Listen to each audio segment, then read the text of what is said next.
and gentlemen, good day and welcome to IIFL Financial Limited Q2FY26 earnings conference call.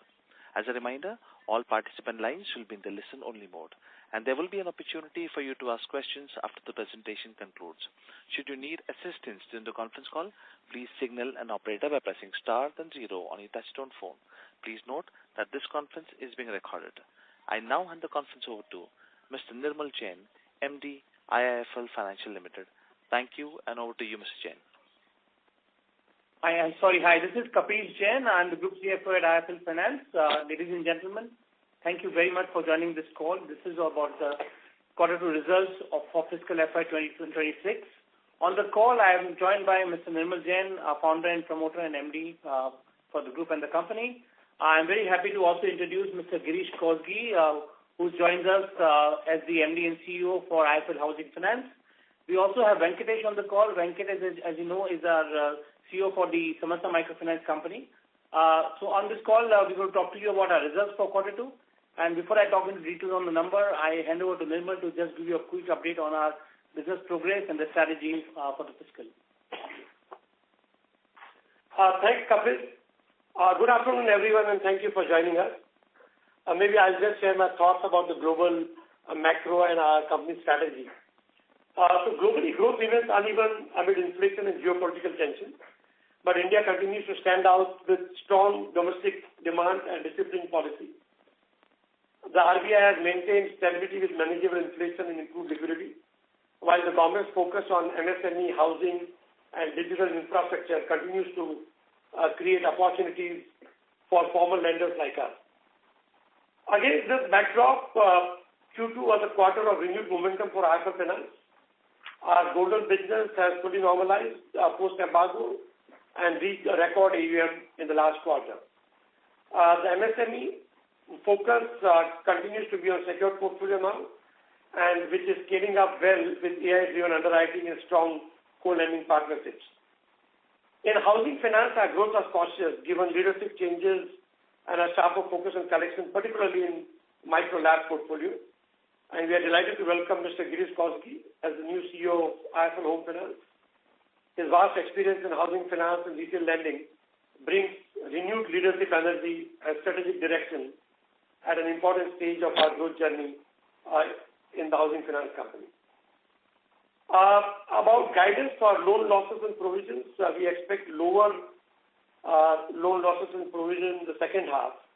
And we have tried to analyze the data more, and in our presentation you'll find that the discontinued businesses of micro LAP and unsecured digital loans, which are about 2% of portfolio each, and have been skewing the loan losses provisions, particularly in the first half, have been identified.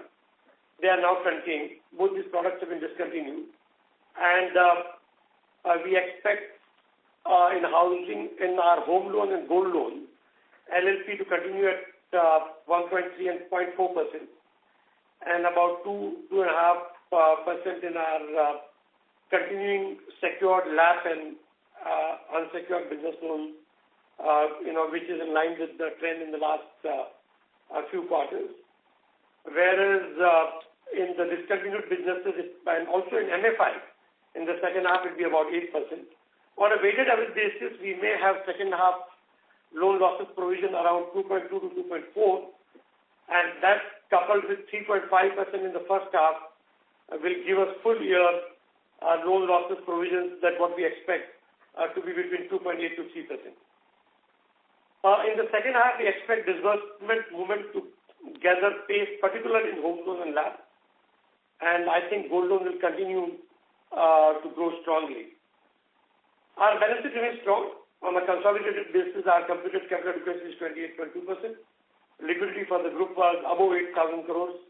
Our net gearing is 3.6 times, and provision coverage ratio was 93%, which is positioning us well for a sustainable and high-quality growth. With this, now I hand it over to Kapish, our CFO, for the detailed financial commentary on our quarterly performance. Thank you. Yeah, thanks a lot, Nirmal. So some of the numbers that was highlighted by Nirmal, but however, just to go into further details, for Q2, our IIFL Finance profit after tax before non-controlling interest was 418 crore. It's moved up by 52% on a quarter-on-quarter basis. led by the growth that we've seen in the gold finance business. We recorded pre-provision operating profit of 1,033 crores, which is up 38% YOY and up 23% on a quarter-on-quarter basis. For the quarter, ladies and gentlemen, our consolidated AUM grew by 35%, and it is at 90,122. It records a 7% quarter-on-quarter growth. This is driven by gold loans, which crossed, as Nirmal mentioned, a historical high of 34,577. And together, as been our stated intent, our home loan and gold now together constitute around 74% of the total AUM. If I further dissect this AUM, the other businesses on the core product side comprising home, gold, and MSME and micro is up 37% YOY, and they aggregate 88,477, which form 98% of our total AUM, being largely retail. Our gross NPA has shown marginal improvement. It's at around 2.1%, and the net NPA is 1.0. Both are down by 21 basis points, 11 basis points on a quarter-quarter basis. The company maintains a very cautious status on the MSME and MFI business, and the focus has largely been on recovery and collection. This is also resulting into the fact on our guidance for the credit cost, which is expected to go down in second quarter and in quarter 3 and 4 of this particular fiscal. The assigned loan book, since we have been assigning our portfolio and we've got very healthy traction with banks, our assigned loan books now comprises around 34% of the overall AUM, or booked primarily. Assigned book is standing at 18,607, which recorded a growth of 33% on a YOY basis and 24% on a quarter-on-quarter basis. The co-lending book also has improved sharply at 11,848, up 40% YOY. The quarterly average cost of borrowing, it has gone down by 7% on a Q-on-Q basis. It's up 23% on a YOY basis. Healthy liquidity has been maintained at around 8,174 crore, and the ALM has always been matched across pockets and buckets, with net gearing at around 3.6. Our annualized ROE for the quarter stands at 11.9, and ROE is around 2.2. So our basic earning per share for the quarter is around 8.9. Our capital adequacy is far higher than the regulatory requirement. We stand at around 18.6 for the NBFC. For HFC is 46.2, and for Samasta is 33.4%, much higher than the regulatory requirement of 15, led by the off-book strategy that we have with our bank partners.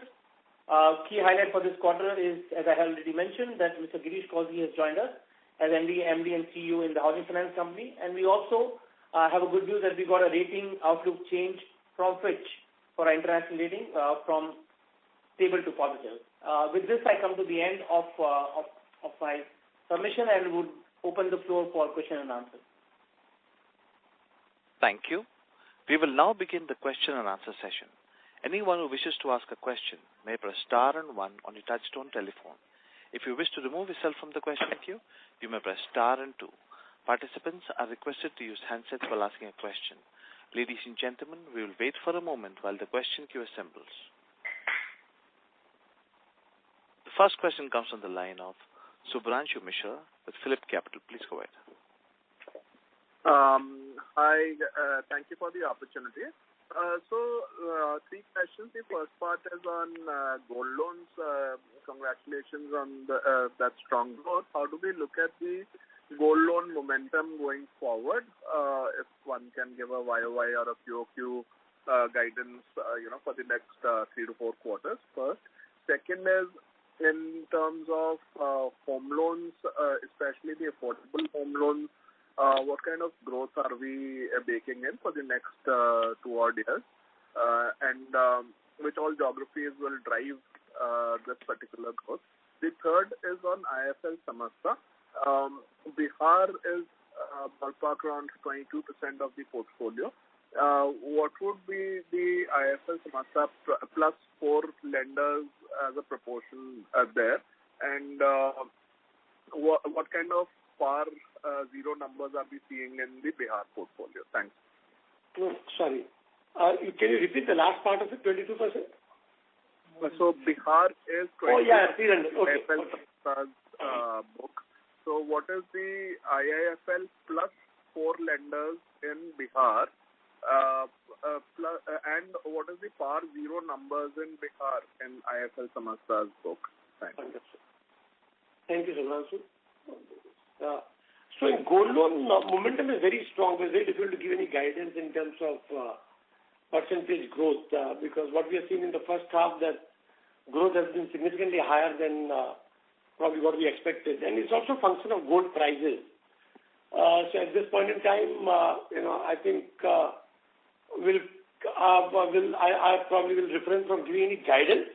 Only thing is that the momentum is strong, as we have seen in the first half. It might taper off a little bit or might continue, but it's going to be strong. As far as our home loan is concerned, I think our trajectory for growth has been around 15 to 18% on a YOY basis. As I said, that the first 2 quarters have been a little cautious for multiple regions, and now Gary has taken charge as a new leader. And I mean, he has tremendous experience, and I think we should be able to deliver anywhere from 15 to 18% loan AUM growth in the home loan portfolio in the second half. Microfinance, Venkatesh, you are there online? Yes, I am. I'm hearing. Can you take this question, please? Yeah, in Bihar, we had the first ones to implement the guardrail. So if you look at the plus score is less than around 5% now, and this penetrates to all the older book which we have. It is prior to the guardrails actually. So you had a second part to this question. What is the PAR 0 number in Bihar? We are at a collection percentage of close to around 99% in Bihar, and our PAR 0 current bucket, right? What are the arrears there? Our arrears would be close to around 6% actually in Bihar. Understood. Sure. Thank you so much. I'll come back in with you. Best of luck. Yeah. Thank you. Next question comes from the line of Abhijit Tibrewal with Motilal Oswal. Please go ahead. Yeah, good afternoon, sir. Thank you for taking my question. Firstly, what I wanted to understand is, other than gold loans, when I look at our MSME business, if I look at the other LAP that we call out, which is excluding the micro LAP, or whether I look at the unsecured businesses that we call out, excluding the digital and MFI sourced unsecured business loans, which we have discontinued, even there we are seeing that asset quality kind of continues to deteriorate. So I'm just trying to understand, was it a bad origination, or are you seeing that overall at the industry level, unsecured business loans are still going through a little bit of a weather? And so just wanted to add, what is exactly happening in the LAP segment today? We are seeing very strong growth across the industry in LAP, but at the same time, in this quarter as well, we have reported a deterioration in asset quality in the other LAP segment. So if you could just help us understand that. Okay, sir. So, we are reorienting these businesses, and there is a legacy of this business where the micro LAP business basically was cross-sell product to the microfinance customer, and that's where when you are seeing the deterioration, one caveat there is that the denominator is shrinking because, we have discontinued further disbursement. So now, on a small base, the percentages might look a little worse, back, because obviously the base is shrinking and we are trying to sort out, and when the business is discontinued, obviously these kind of things will happen. But even in the continuing businesses, as we say that we should be prepared for 2.5% to 3%, particularly in unsecured business, maybe around 3 to 4%. And this book is maturing, and probably at a mature level, we are seeing the full impact of what is it going to be likely to be. Also, we are trying to strengthen our collection, which, there have been few challenges in the last quarter, and so we have made some changes in the leadership, and also we implemented, certain more agencies and a better, clear structure, and that should improve our collection efficiency in these segments going ahead. Now, when you talk about LAP, it's a very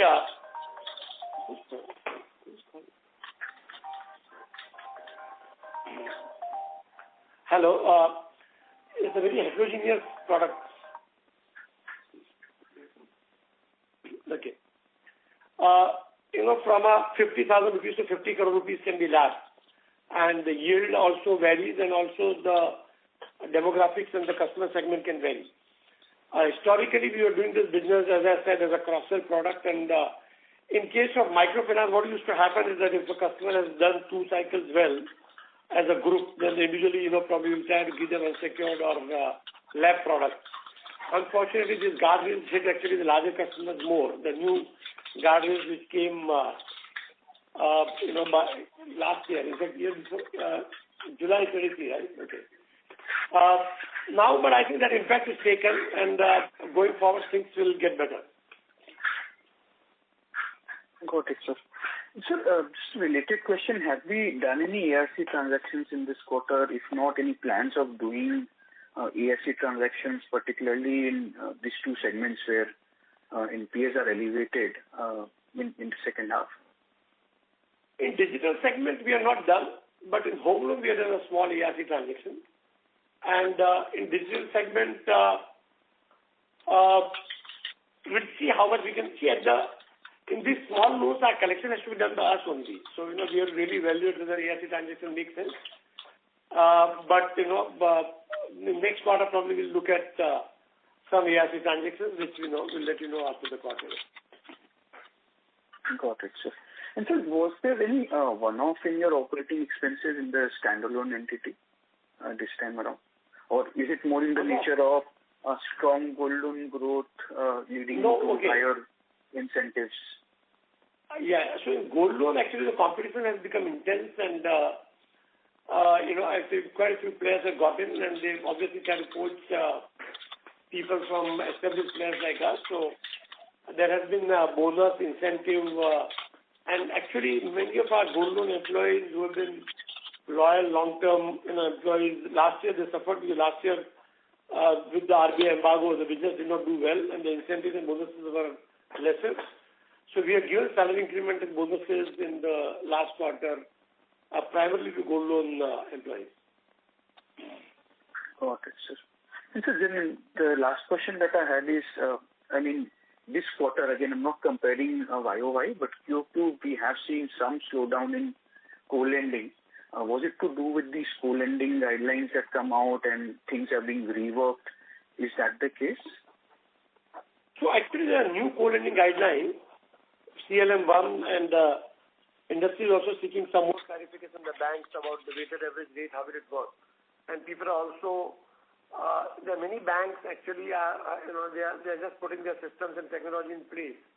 And in the interim, they put the co-lending thing on hold. But there's tremendous excitement, and also I think banks as well as NBFCs both are keen to continue this with the new guidelines which come in effect from 1st Jan. So I think we'll see momentum in this from the next quarter. Got it, sir. And then, sir, sorry for squeezing one last question. You briefly, I think, touched upon it. Have I answered the question? Or? Yes, sir. Can you hear me? Can you hear me? Sir, I can hear you. Can you hear me? Hello? Am I audible? Sorry, I missed. You are audible. Okay, I don't know whether I was audible in earlier. Yes, you are audible. So, Abhijit, the new co-lending guidelines will be effective from 1st January, and many banks are waiting to put their technology system processes in place and have complete clarity on it. If there are more clarification on this or FAQ is expected from RBI, then, they'll get, this will get a momentum from 1st January, next calendar year. Got it, sir. And sir, I just wanted to speak in one last question while we briefly touched upon this in the last participant's questions. We understand it's early for Mr. Cosby. He's just joined us yesterday, but we've known him in his previous role. So just trying to understand that from here, given that this book has been consolidating for some time, the home loan book has been consolidating for some time. Now, from 3Q and the second half onwards, can we see better momentum? See, if you look at the market, whatever segment. So this is Girish, in fact, sorry. Okay, go ahead. Yeah. So if you look at the market in all the 4 segments, we are predominantly present in affordable and emerging. That is cutting across EWS, LIG and MIG. So market is quite robust across geography. And if you look at the industry is doing well. H1, of course, the growth has been slightly lower, but of course, there are reasons for that. Otherwise, even this year, if you see HFC, the book growth is going to be, at an industrial level, it will be in the range of 14 to 14%. So, as Nirmal mentioned earlier, obviously, we had some challenges, in last couple of quarters. Now we are almost nearing, to come out of that. So you can see good traction, in H2, and going forward, we will be at par and maybe surpass the industry guideline. We already guided that home loan is going to be over 15%, and we should improve as we go along. So because market is quite good, team is good, there are certain challenges we have sorted out kind of, and next couple of quarters we will see growth and we will further strengthen going forward. Got it. Thank you so much, Girish sir. I wish you the very best in your role. Thank you. Thank you. A reminder to all the participants that you may press star and 1 to ask a question. Next question comes from the line of Anusha Rohija with Dalal & Broacha. Please go ahead. Yeah, thanks for taking my question. So I just want to understand, what is your reading on the asset quality in MFI, given the fact that we have seen last few quarters pain, is there on the MFI side. But as per your assessment, how do you see the current asset quality? And secondly, if we can have in gold loans, tonnage-wise increase in the gold, so that we can understand, how much is the impact of on the AUM because of the gold prices. And thirdly, what will be the key change? What are your initial readings in terms of what could be the key changes with the new management coming in the home finance subsidiary? So, what broad all things that we might expect the key changes that can be brought? Yeah, thanks.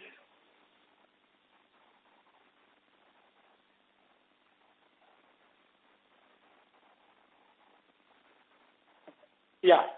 So thanks. MFI, I think the worst is over, but still the second half will not be as good as the normal times till FY24. And the loan losses and provisions, the guidance is almost about 8% for the year.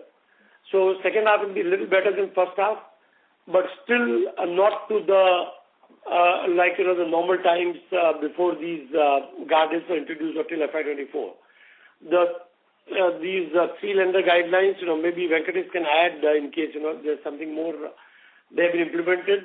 Over medium to long term, they will reduce the leverage of these customers who are at bottom of the pyramid and improve the credit quality and the behavior. But in the interim, we will see that these pain continues. Maybe a little lesser than the first 2 quarters, but still it will not be fully normal in this year. Gold tonnage, in the last quarter-over-quarter is around 16% growth. YOY, but it's not very relevant because we started on low base, is 115% growth because just actually about a year ago, or maybe 13 months ago, we had the ban was lifted, RBI embargo was lifted, so we started at the bottom. But maybe quarter-over-quarter we have grown by 16% in terms of volume on the tonnage. Okay, and in terms of what can be the key changes that you might bring in the home finance business? Sorry, come again? Key changes in home finance. Key changes in home finance, maybe Girish can. Coming in.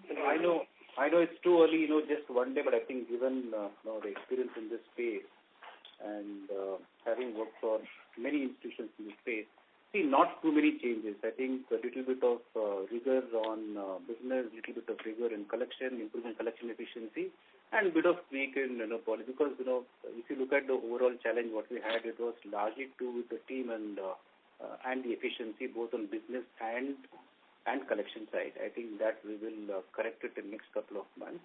Not too many changes in terms of product policy or program, because by and large it's a very simple product, simple program. So one product what we had that we have already discontinued. But for that, in none of the other products there is going to be any major change. There will be change in terms of process, there will be slight change in terms of credit policy process, in terms of aligning the team. Otherwise, no major changes. Okay. And just one last thing, if I heard it correctly, in the second half, you're anticipating credit cost to be 2.2 to 2.4%. Yeah, that's right. And the full year will end at 2.8 to 3%. Okay. Thanks, sir. Thank you. A reminder to all the participants that you may press star and one to ask a question. Next question comes from the line of Deepak Poddar with Sapphire Capital. Please go ahead. Yeah, I'm audible, sir. Yeah, you're audible. Yeah, thank you very much, sir, for this opportunity. So just wanted to understand, I mean, in one of your income item, the de-recognition of financial instrument. So in last 2 quarters, we are seeing a good income in that. So just wanted to understand the nature of this income and how should one look at going forward.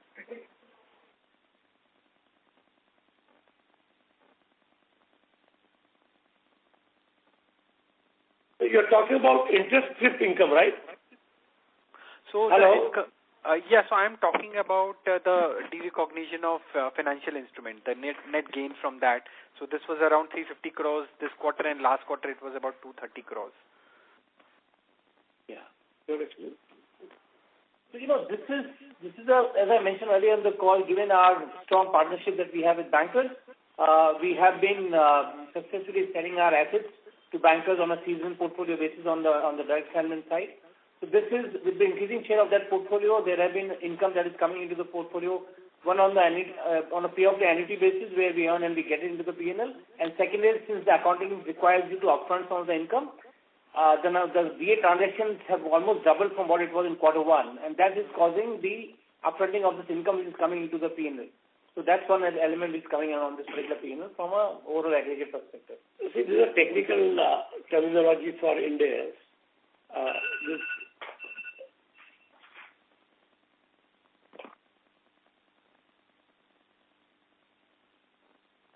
Yeah. Hello?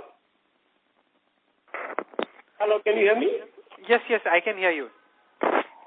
Yeah, so this is basically the upfronted income on the portfolio which is sold after providing for, I think this is a question that has come earlier also.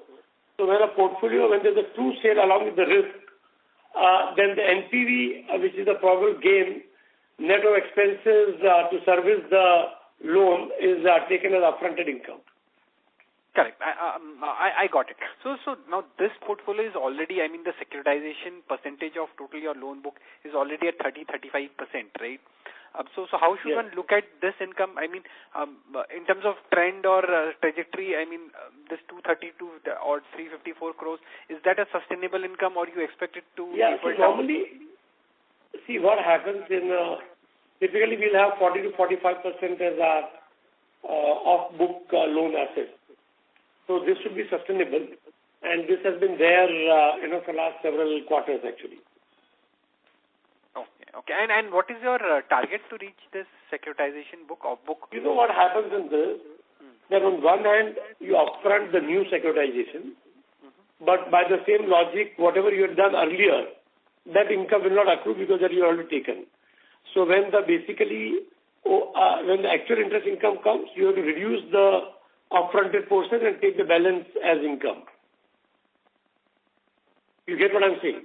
Yeah, I got it. And so while you get the upfronted on the flow, you lose the normal VIM on the stock in your profit and loss account.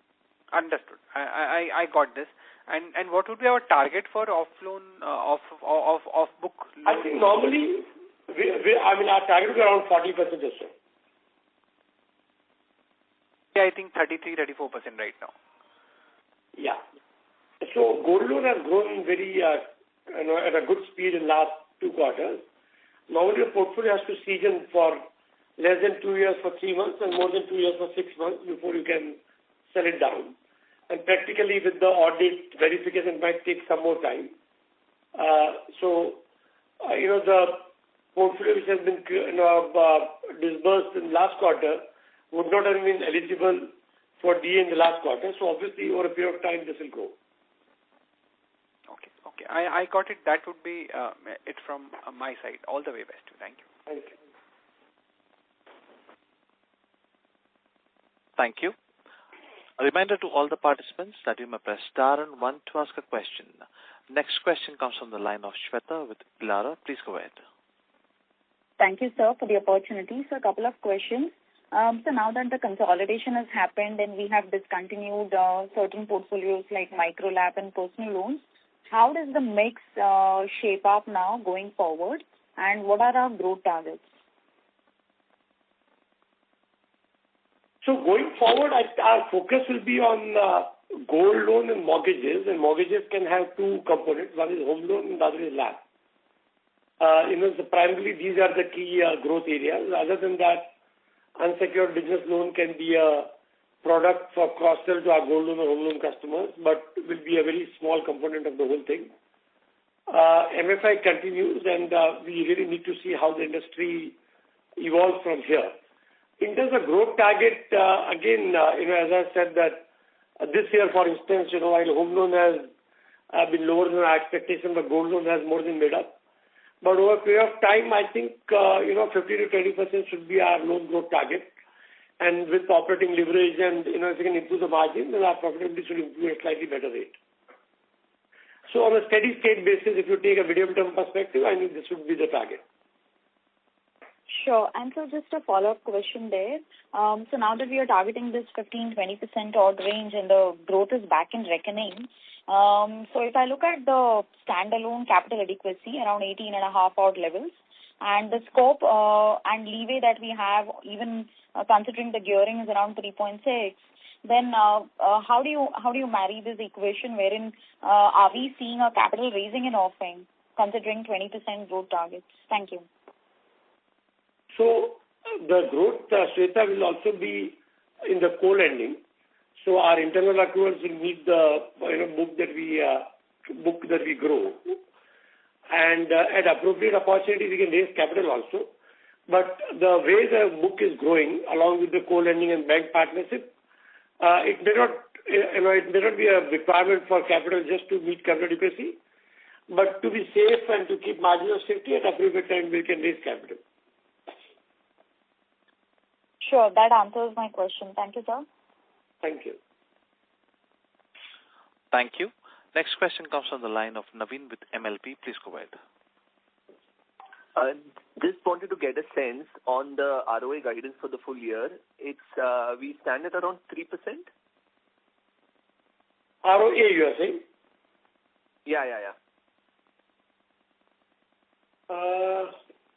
Okay, but I think there are so many volatile factors that we don't want to revise the guidance, but maybe I think the first half was around 1.9%.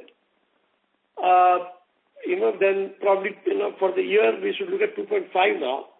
The losses in the first two quarters in particularly unsecured and microfinance have been unexpectedly higher. But again, as I said that, it's better, all the components of the businesses, so it's very difficult to forecast growth in each and every component with precise accuracy. So ROA will be around 2.5 to 2.8, I guess. Okay. Thank you.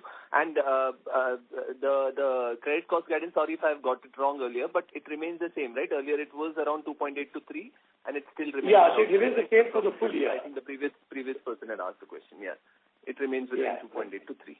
Okay, so there's no change over there. Got it. No change. Thank you, sir. Thank you. A reminder to all the participants that you may press star and one to ask a question. Next question comes from the line of Ashwin Kumar with Franklin Templeton Mutual Fund. Please go ahead. Yeah, hi. Thanks for taking my question. I joined the call a bit late, so in case any question is a repetition, feel free to refer me to the earlier transcript. I'll go through it. But just wanted to ask two questions. One is, with regard to the capital and the standalone entity. So I think that's stable QOQ, but if I see the growth, in the standalone book, that's about 7,000 crore, about 20% from, on a QOQ basis. I understand some of it is coming from assignment, but even otherwise there should have been some change in the capital adequacy. So just wanted to understand the math there a little bit. That is the first question. And the second question is on the asset quality on the micro lab side. So any particular reason why there's been such a sharp increase over the last 2 quarters? Because none of the other players have reported in this segment such a big change. So just want to understand if there's any specific issues which is causing this, and also wanted to understand where this micro lab book sits within the within the 3 entities, IIFL Finance, IIFL Home Finance, and IIFL Semester. And also, given that you are discontinuing this segment and the digital loan segment, could that lead to sort of further asset quality issues? Given that you're moving away from segment, so the book will keep coming down. So at least from an NPA standpoint, it may not come down quite a bit in the segment.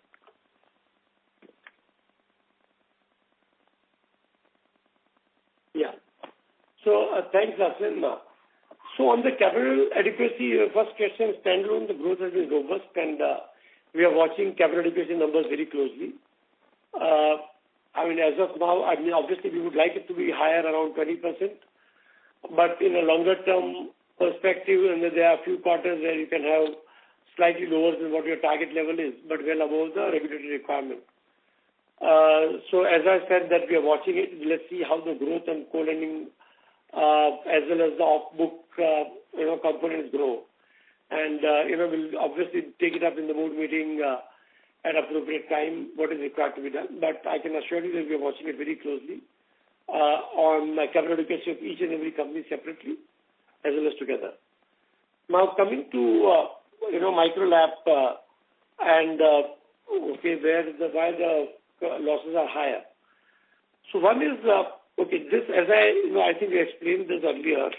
This micro lab was a cross-sell primarily to microfinance customers. The microfinance customers were very badly hit by the new guardrail, which restricted the loan amount very effectively from 3 lakh to 2 lakh, and also the number of lenders from no restriction to 4 and then 3. This obviously caused larger customers in the microfinance to be suddenly forced to cut down on their availability of credit, and this is working capital for people who run small businesses, so they are income generating activities.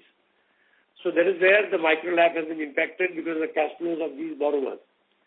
This micro lab basically sits mostly in NBFC, although it's sourced by our MFI company.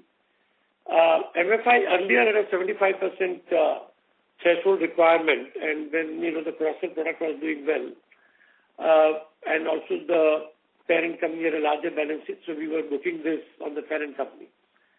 Why this is looking higher? Because once you discontinue, then obviously your denominator stops growing, and whatever is not resolved becomes larger and larger piece. So that is why these numbers are looking unusually high. Asim, does that answer all your questions? Yeah, that answers my question. But does that mean that going forward also we will see this number remaining high for maybe a few quarters?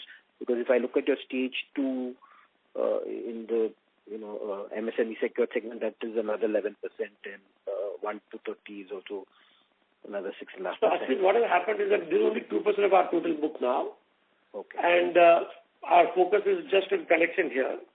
So this component may remain a little high, but when we are given guidance, we have taken cognizance of that. So, but it's a very small component, just about 2% of our total book. Okay. Yeah. Thank you. Thank you. Thank you. Ladies and gentlemen, as there are no further questions, we have reached the end of question and answer session. I would now like to hand the conference over to the management for closing comments. Thanks a lot, everybody, for their active participation. And for any further question, you may reach out to our investor relations team, and we'll be more than happy to address your queries. Looking forward to meeting you again for next quarter, and thank you very much, and a very happy festive season to all of you. Thank you so much. Have a good day ahead. Thank you. On behalf of IIFL Finance Limited, that concludes this conference. Thank you for joining us. You may now disconnect your lines.